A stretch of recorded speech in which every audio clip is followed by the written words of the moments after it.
Hi, everyone. Thanks so much for tuning in with us today. My name is Gwen Hedman, and I'm the Historic and Cultural Sites Manager for St. Louis County Parks. And today I'm with Tom Hoff. He's our curator down here at Jefferson Barracks. And today we're in the Ordnance Room, which is one of many historic buildings here at the site. And Tom's going to walk us through our new exhibit, which is looking back from '75, the War in the Pacific. So I'm going to follow Tom around on a cart. It might be a little loud at times. We do apologize for that, but it's a much better alternative than me holding the camera by myself. So just a few more things. You guys are muted. If you have questions, feel free to put them in the chat, and then we'll have time for a Q&A at the end. Tom's going to go for probably about 40 minutes. So we'll go ahead and get started. Thanks. Hi, everybody. I'm Hoff. I want to thank you all for coming. The exhibit we're going to be looking at today is concerned with the fighting in the Pacific Theater during World War II. For most Americans, this is a war that breaks out in Pearl Harbor. For other nationalities, particularly the Chinese, it had been going on for quite some time. It was also a much more expansive war than we often think of. Not only was it a war that we were fighting in the Central Pacific and in the South Pacific, but there was fighting in places like Vietnam, Burma, Malaya, the Dutch East Indies, which are now known as Indonesia. And the war actually featured the only real occupation of American territory during World War II, or for that matter, any of our foreign wars. No, not the Japanese invasion of the Philippines, which was an American protectorate, but rather the occupation of a couple of the islands in the Aleutians, Kiska. So this is a conflict that actually saw fighting on American soil as well. So we want to show you a little bit of what the fighting men were and talk a little bit about what they went through. This is going to be more about the artifacts than the fighting itself, but we hope it spurs your interest and get you down here to the museum, which is reopening the 17th. One of the places for where the fighting started for Americans was in the Philippines proper. The Philippines had been established as a commonwealth. Was going to be achieving independence in 1942 after years of American occupation following the Spanish-American War. And the bulk of the fighting that's going to be done in the Philippines is going to be by Philippine soldiers equipped by the United States. The Philippine Commonwealth Army was facing drastic uniform shortages. One of the things that was worn, maybe a little hard to see because of the angle, was the blue denim work fatigues that had been issued to the members of the Civilian Conservation Corps in the United States during the represented is a U.S. Army major. The U.S. Army provided a certain amount of officers for the Philippine Army, as well as technical guidance.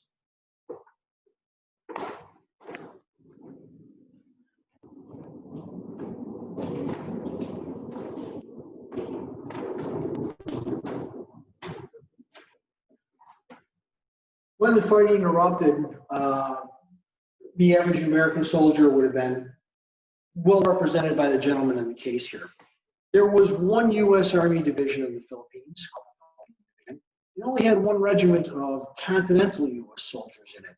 The other two regiments that were involved in the fighting were comprised of Philippine individuals who had enlisted in the United States Army and were put in separate units called the Philippine Scouts. There were two infantry regiments as well as a cavalry regiment, which interestingly enough made the last mounted charge that American cavalrymen made. Our individual here is actually wearing a uniform that would have been worn by troops assigned to the Philippine Department in terms of his badging, rather than the Philippine Division, which would have been the 31st Infantry, because a considerable amount of American soldiers served in coastal artillery units, supporting the U.S. Army Air Corps in the Pacific, and other positions like that. He's armed with a Springfield rifle. He's wearing a dishpan helmet. He's being pressed into infantry service after the Japanese invasion of Luzon proper. made a lot of their tasks redundant, particularly those for the Air Corps units. He is carrying a Springfield. Most of the regular infantrymen of the Philippine Division, the 31st U.S. Infantry and 45th and 57th Philippine Scouts, were actually carrying the M1 Garand, which came as a bit of a surprise to the Japanese.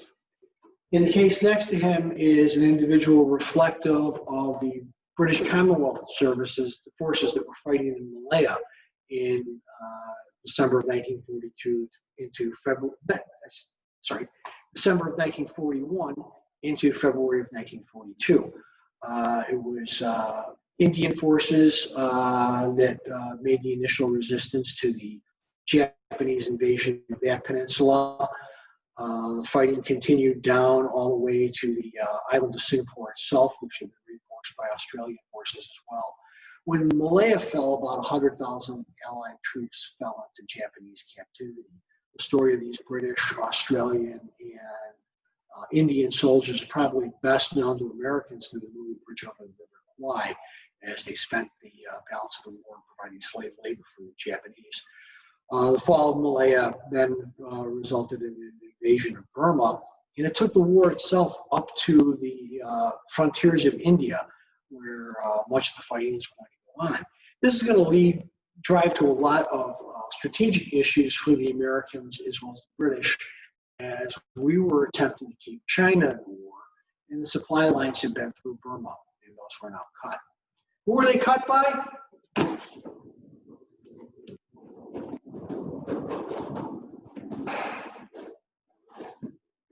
Well, the Japanese military.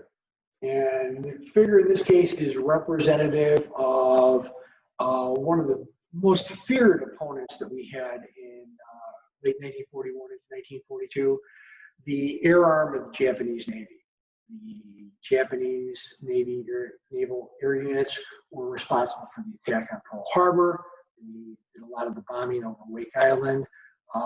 They really constituted the elite of the Japanese Navy and were a main target for main opposition for a lot of American forces.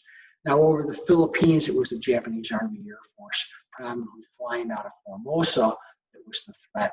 But for the British forces in Malaya, it was both the Japanese Army Air Force flying out of captured bases in French Indochina, as well as the Japanese Navy itself that were providing the air cover that made the attacks by their military so decisive.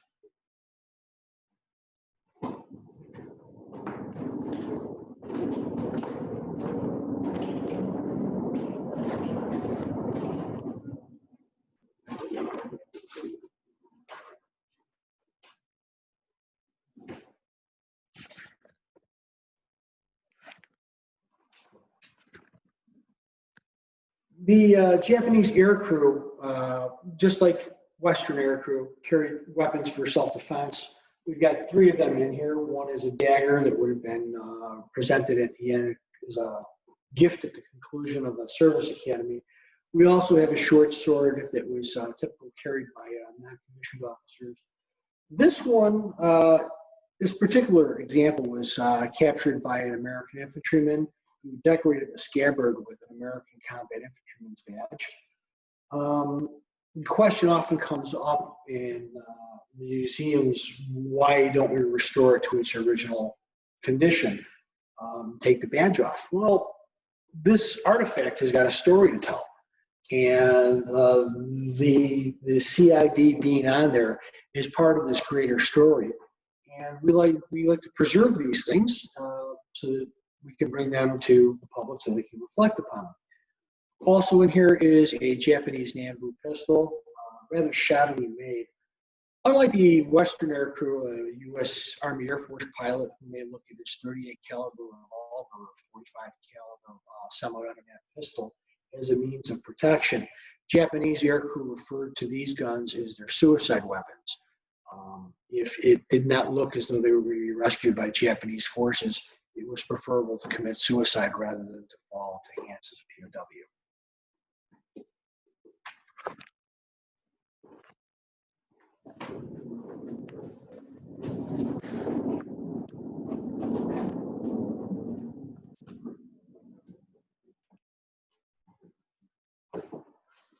In these two cases, we have representatives of two of the other armies that we're fighting. Here we have a Japanese infantryman. He's uniformed pretty much for 1943 onwards, wearing lightweight jungle uniform. A lot of the Japanese army were actually wearing heavier wool uniforms for service in China, where it can be actually pretty cold. He's carrying a Type 99 rifle, wearing standard leather equipment. Probably the most distinctive part of his uniform is his soft cap with a havelock. The cap itself is wool. The havelock is designed to keep the sun off the back of his neck. A little bit of rank insignia on his shirt showing his private first class. Next to him, also marked by distinctive headgear, is an Australian soldier. The Australians made a huge commitment to the war in the Pacific. After the attack on Pearl Harbor and Malaya, Australian forces were withdrawn for the most part from the war against Germany, where they've been fighting in North Africa. The Australians committed troops to the fighting in Malaya, where unfortunately a division's worth of men were taken prisoner of war. But they also continued the fight against Japanese expansion in the Dutch East Indies, as well as in New Guinea, which became the focal point for a lot of the fighting for Australia. The Australians then, in 1944, 1945, as the Japanese started to lose, contributed to pushing them back to capture Ball, going into Borneo, and the fighting in the Dutch East Indies proper. So Australia made quite a commitment, and the United States and Australia have got a long record of fighting side by side, dating back to July of 1918, the First World War, all the way through events in Afghanistan much more recently.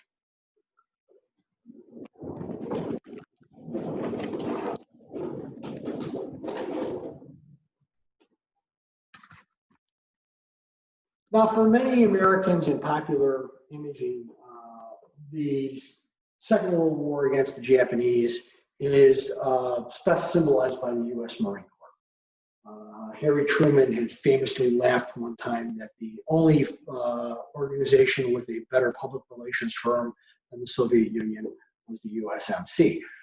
And so we tend to think of the war in Marine Corps terms.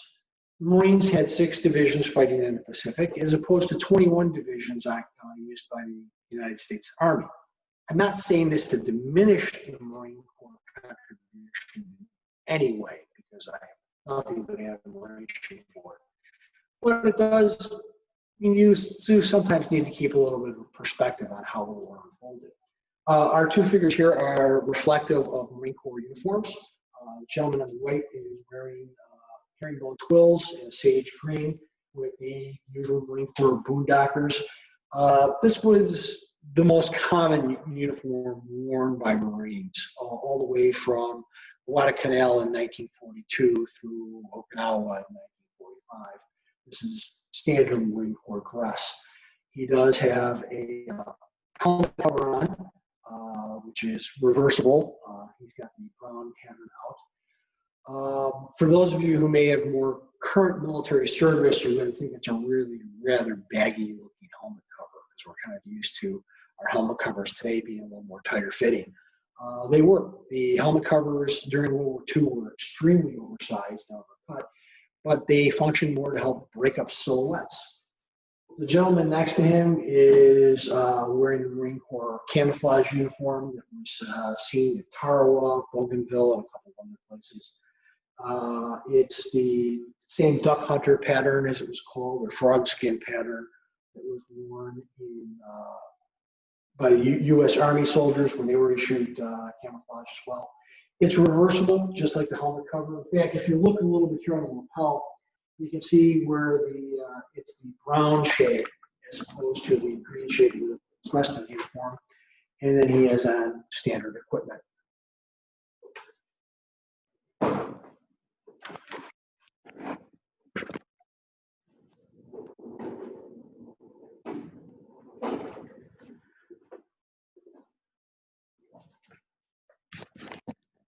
Now,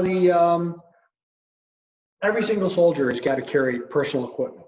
And in this case, we have Japanese personal equipment.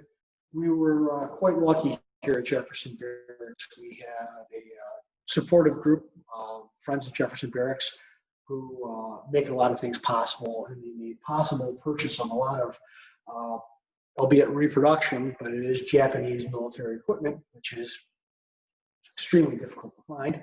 But for our purposes, reproduction will work well for display. We have a helmet, which actually is original. Also in the case is the back pouch that a Japanese soldier would carry additional ammunition in, as well as two front pouches. Down there we've got an original cardboard container for ammunition. Bullets would be carried in that. Several of those packed in there. That pouch would carry 60 rounds of ammunition. Also got an oiling can for the rifle. Japanese soldiers were forbidden from opening that pouch unless given express orders by their officer or non-commissioned officer. We've got a haversack bag, we've got a gas mask bag, we've got a canteen, and we have a Japanese Army backpack that is common 1942 on. Japanese soldiers laughingly referred to this as their octopus. If you can tell, there's a lot of cloth tapes around the bag. These would be used to tie various articles to the bag because there's 8. It's your octopus.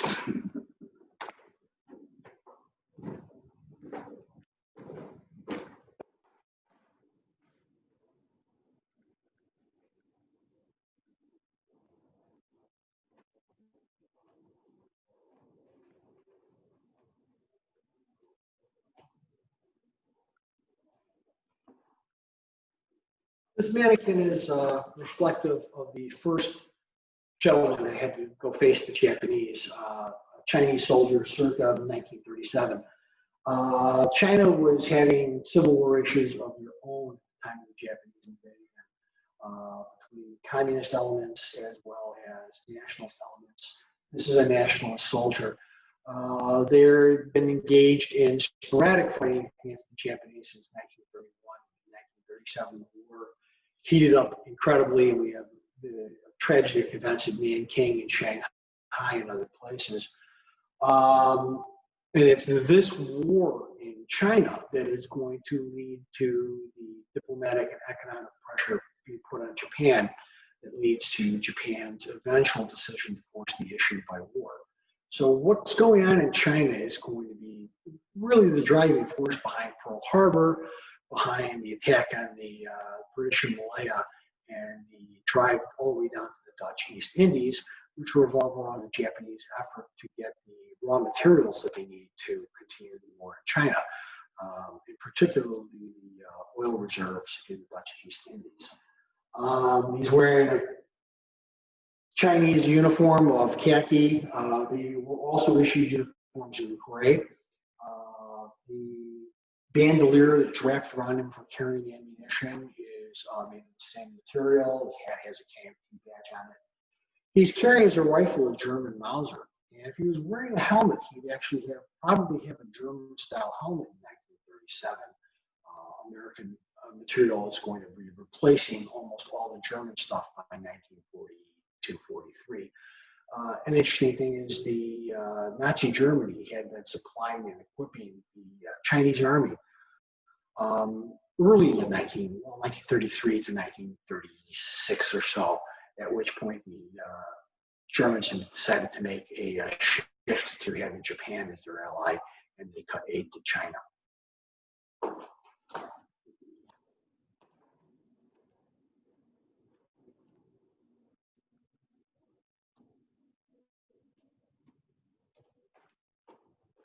World War II is very much, World War II in the Pacific is very much a naval war. With all the ground fighting that's going to go on, transport from one position to the next position is by necessity going to be across an ocean. And the United States Navy and U.S. Coast Guard are going to play an essential role in this fighting. The war itself is going to see the airplane become dominant, but all the navies that are involved, the U.S. Navy, the Japanese Navy, the navies of our allies, the British, the Dutch, the Australians, are all going to feature aviation units as well. In this case, we've got a deck jacket and the denim shirt that would have been worn by a U.S. sailor. The deck jacket's rather heavy, and you need the additional warmth because it does get cold in the Pacific. We think of it as being a tropical war, but a lot of the war was fought in areas that can actually get quite chilly and cold. One of the most important campaigns in a strange way was that to liberate the Aleutian Islands. Our drive through the Aleutian Islands and battle up to the Commodore Sea, which is going to be Commodore Ice Island, which is going to be one of the last direct gunnery battles at sea, are going to influence Japanese thinking and will lead them to make the strategic decisions that lead to Midway. Our mannequin here is wearing standard duty dress for a U.S. sailor at the time, the dungarees as they would be called. We represented him with an African American for a very specific reason. The United States Navy, unlike other aspects of the United States military, was not as segregated. Of course, there were African Americans who were serving in the U.S. Army, but they were in separate units, both infantry, cavalry, artillery, support, et cetera, et cetera, et cetera. The United States Marine Corps at the start of the war was exclusively white. By the end of the war, we're going to have black Marines, but the original intention was for them not to be combat soldiers so much as to be line of supply troops, working as stevedores and things along those lines. In the Navy, you would have black and white personnel on the same vessel quite often. There was a certain amount of segregation because there was a limit to what radiance African Americans could hold.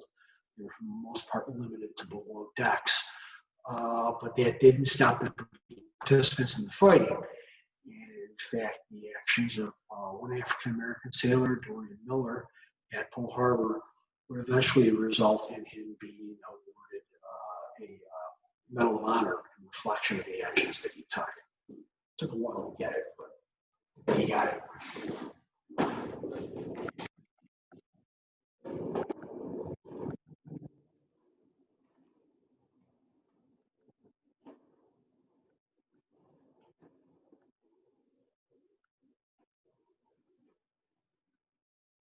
Military organizations are, by default, composed of people. And as people, we have little things we like our creature comforts.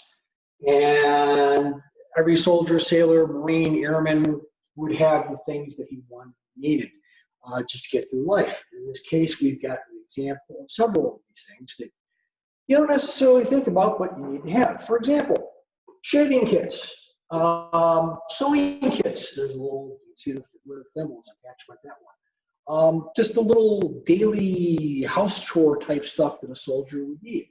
These would, of course, be issued.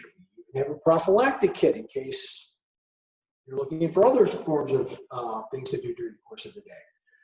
An example of cigarette packaging at the time. For many Americans, the war west into the Pacific is going to take them to exotic climes that people would not have otherwise traveled to. For example, going to Hawaii was a really, really big deal in 1940. Not so much today. And so for a lot of young Americans who are going abroad for the first time, there's a certain element of tourism. And so we've got here an example of the sorts of postcards that soldiers would have been able to get in Hawaii. We also have photographs taken of someone's journey throughout the Pacific. The kind of books you'd pick up, a tourism guide to Honolulu, a little bit of a guide to learning about the culture and history of Hawaii for while you're stationed there. Also in here, we have a couple of language guides. The Army realized that soldiers going to new lands would need new language skills. We have two in here, one from Japanese and one in Chinese. There was some intention that these would be used in a military manner, as the guys would be liaisoning with Chinese soldiers. I mean, a small number, but some would be. And there was also the possibility that you would be encountering a Japanese soldier who may need some language. After the war for the armies of occupation, those are going to be much more useful. We also have a couple survival items in here, including a little case which had 2 packets of packages of water and the ability to disinfect and get clean water, along with a signaling mirror. You could use that if you're on a lifeboat. You could use that if you were in the jungle to attract the attention of a passing aircraft and get some help that way.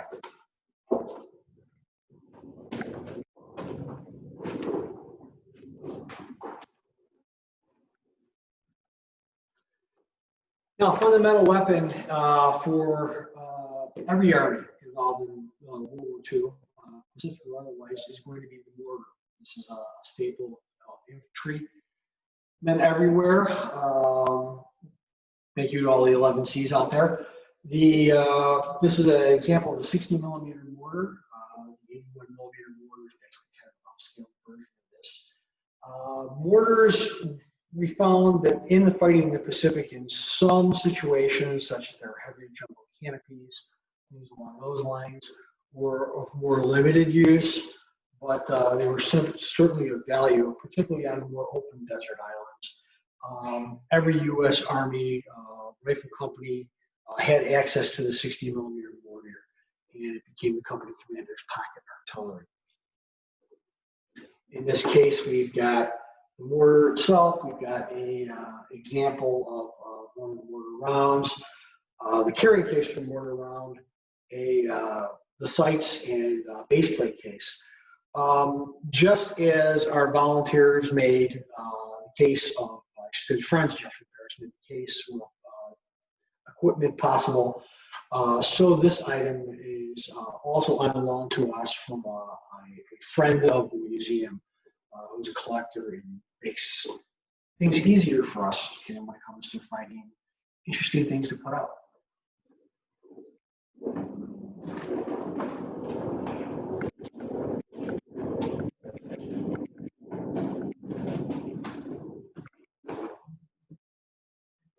In this case, we have examples of the tools of the trade of an infantryman. These are the standard Japanese and American rifles, most commonly encountered during the war. The Japanese Model 99 and Type 38. You can see where the Japanese started to make some big changes in the way they were equipping their forces, going with a shorter rifle, but a heavier cartridge. This has now allowed them to have more stopping power and use of less raw materials in the manufacture of the firearm. Type 99s also are more crudely manufactured as the war goes along. We've got the US M1 Garand, the standard battle rifle. We've also got the Browning automatic rifle, a box-fed automatic rifle, 20-round magazine. These become the heavy firepower for every U.S. Army infantry squad. The Marines are so enamored with the bar that whereas the Army's got one for every 8 to 10 riflemen, by 1945, the Marine Corps has adopted their rifle platoon establishment, where the squad of 14 men will be broken down into 3 4-man fire teams, each fire team centered around a Browning automatic rifle. In fact, they'll eventually get the flamethrower, which was originally held at battalion level or higher, down to the rifle squad as well, along with the bazooka. It was necessary to upgun the rifle squads to deal with Japanese fortified positions. The war is demonstrated on Iwo Jima, in Okinawa, and other places had become a simple question of constantly moving forward, taking one Japanese prepared position after the other. What the Marines referred to as corkscrew and blowtorch tactics. In here, we've also got a rifle grenade and discharger cup. The rifle grenade allows you to basically throw a grenade 200 yards instead of 40 yards. You can also, since you're firing from an adapter on the rifle, you've got a certain amount of accuracy with where you can place it. And here's also the submachine gun, the grease gun, which was not as popular as the Thompson, but was certainly appreciated by its carriers.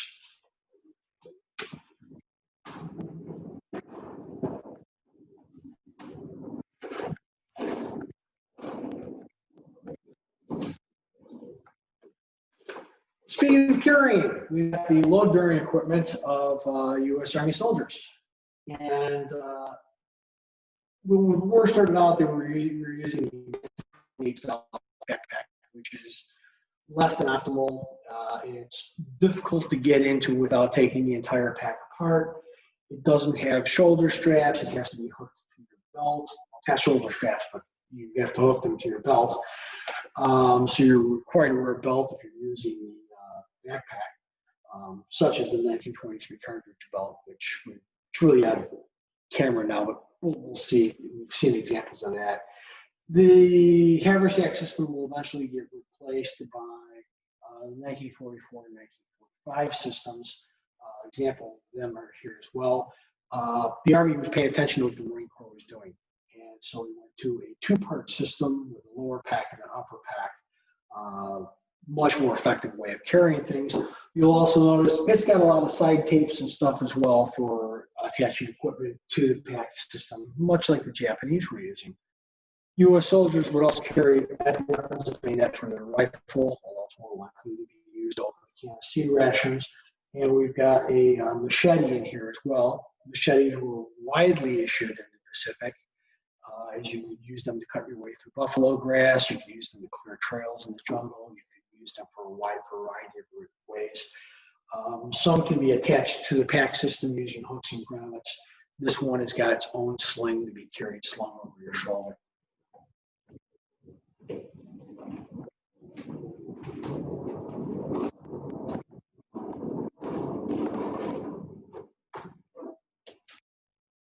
By 1944, 1945, the U.S. soldier is looking a little bit different than he was in the Philippines. In fact, when American prisoners were rescued in the Philippines with the liberation, they at first didn't recognize their rescuers as being American soldiers. He's wearing a sage green HPT uniform. You notice it doesn't match. The Army was okay with that. The colors had changed during the course of the war from a more light green to a dark green, and you can mix or match with them. There's a utility cap that went with it. This soldier is carrying an M1 carbine, which is a weapon that did not exist at the start of the war. This was developed as the war went on. In fact, his carbine is equipped with not only a bayonet lug, which marks this as a late war variant, but it also has a grenade launcher on it. Grenades can be launched from the M1 carbine as well as from the M1 rifle or the 1903 Springfield, which would be your preferred way to do it. An incredible amount of recoil, though. We'll often see carbines that have a grenade launcher on them, will either have cracks in the stock or will have wire reinforcing on the stock to hold it together. He's wearing the standard M1 helmet and pistol belts to carry his canteen, first aid pouch, additional cartridge pouches for the carbine, although there's a cartridge pouch attached to the carbine's butt. And he's carrying his personal items in the musette bag. He's also wearing the U.S. Army double buckle boots that were introduced in 1944, which were a great change out of wearing the ankle boots and leggings. Also in here, we have a document. This is a Japanese, a pamphlet that would have dropped to the Japanese. It's printed in Japanese and in English, and it's to entice Japanese soldiers to basically save themselves, save their lives, and surrender. And it promises that if you were to present this pamphlet to American soldiers, you would be well treated as a prisoner of war.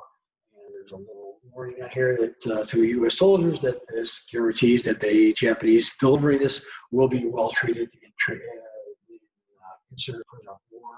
It is to be turned over to the nearest commissioned officer.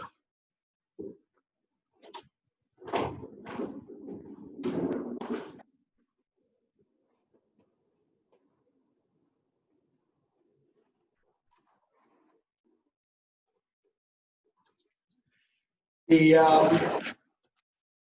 U.S. Marine Corps, this quickly, Like we said, it influenced the U.S. Army with their load-bearing system with the backpacks. Here's an example of the Marine Corps system. The lower pack, the upper pack, the in the camouflage material. The Marine Corps also used the 1923 cartridge belt. Example here.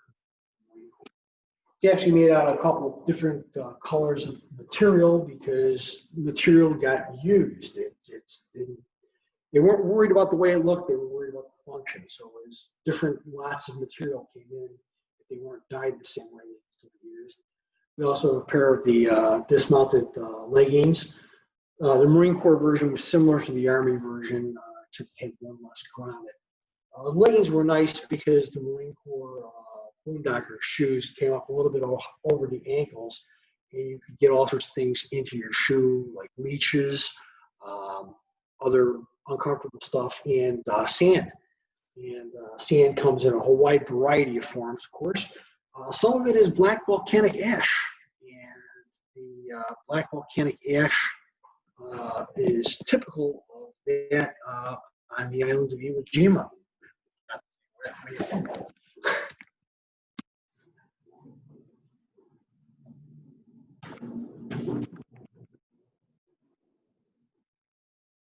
Here we have an example of U.S. Army Air Force aircrew flying in the Pacific. One-piece flight suit, life preserver, flying helmet, his earpieces. The U.S. Army Air Force made a massive contribution to the war. As Americans with our popular culture and popular mythology, if you're of a certain age, the Air War in the Pacific is Pappy Boy and Black Sheep Squadron, which is all really, really cool. And of course, the carrier battles were amazing. But the strategic bombing campaign against Japan was of vital importance, and also the transportation of supplies by air. While we could ship supplies across the ocean to us, our forces on islands, was we were transporting stuff to our Chinese allies. And a lot of that had to go by air because the Japanese controlled the sea lanes. And so we were flying things over the Himalayas, initially trying to use C-47s, but eventually using the C-46 because they had better capacity for flying at high altitude, which you need to get over the Himalayas. Because things could go wrong in the mountains quite easily.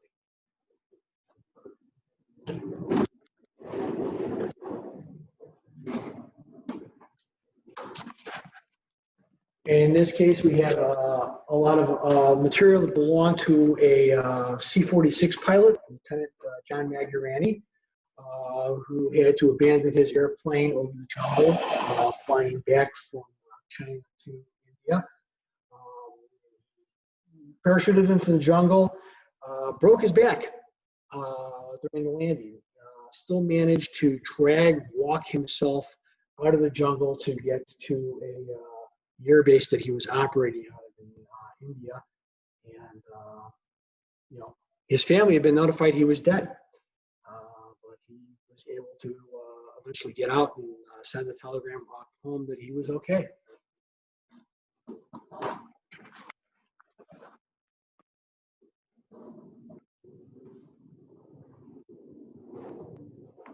Lieutenant Magurani was fortunate in that our medical services were outstanding. Here we have a representative of the Army Nurses Corps wearing a uniform that those women who gave so much would have worn.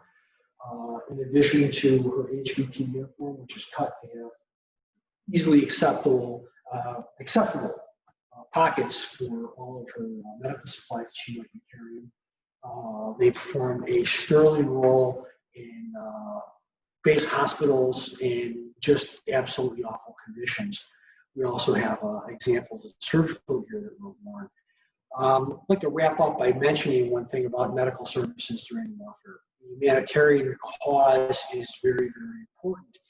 You're saving medics to save lives in a time when people are trying hard to take each other's lives.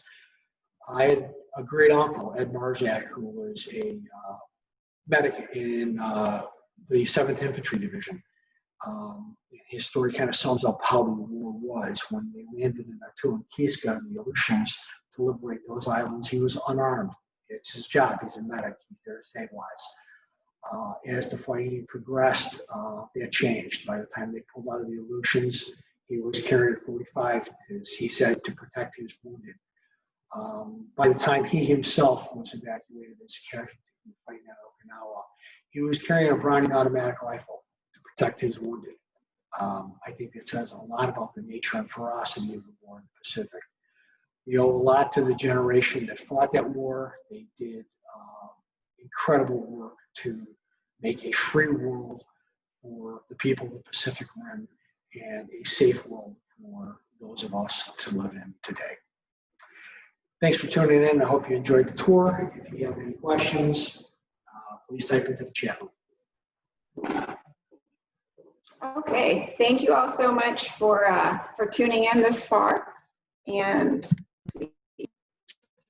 I don't see any questions in the chat box yet, but what I will do is just ask Tom a little bit about the development of the exhibit. Can you kind of walk us through how it was made and some of your thought process in creating this? Well, what I wanted to do with this museum, which is actually reflective of our last exhibit as well, Jefferson Barracks is a military site, first and foremost.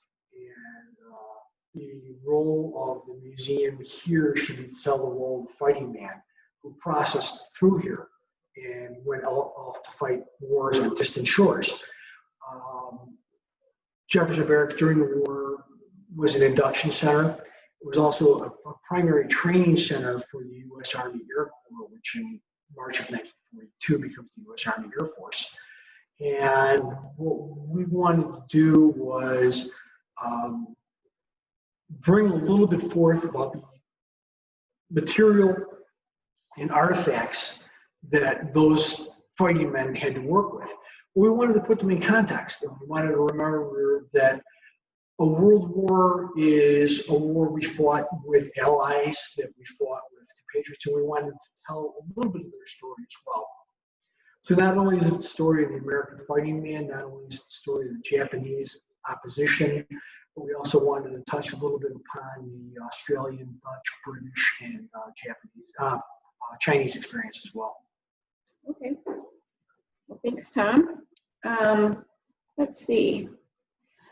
We do have a question. What is a common misconception about this aspect of World War II? Well, a common misconception that I found from people is, I touched upon it earlier. A lot of people seem to think that the Army went and fought the Germans, and the Marine Corps and the Navy went and fought the Japanese. And that's extremely far from the truth. The Army and the Navy went and fought the Germans, and the Navy was there too. So was the U.S. Army Air Force. Not to diminish what the Marines did in the European theater, but it was literally limited to a handful of guys working beach, ground control, naval gunfire, stuff like that. In the Pacific War, the Marine Corps certainly did do a lot of heavy lifting and a lot of fighting. 6 divisions of Marines were contributed. They fought some of the worst battles you could possibly imagine. 72 hours of hell at Tarawa, fighting on Iwo Jima, just some absolute awful, awful places. Not getting the credit, there were 21 divisions of the U.S. Army that fought in the Pacific. They fought in the hell of the Solomons, as well as a lot of other places, all the way through the liberation of the Philippines and Okinawa itself, which brought us to the Japanese home islands. So I think there's that misunderstanding sometimes that all the services contributed to all the theaters of war. Great. Well, thank you, Tom. Yeah, let's see. One last question. What was the biggest surprise that you had when developing this exhibit or today's presentation? The biggest surprise I had was, it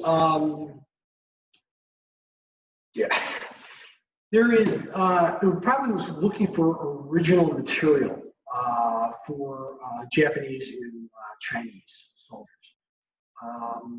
There's a real paucity of it.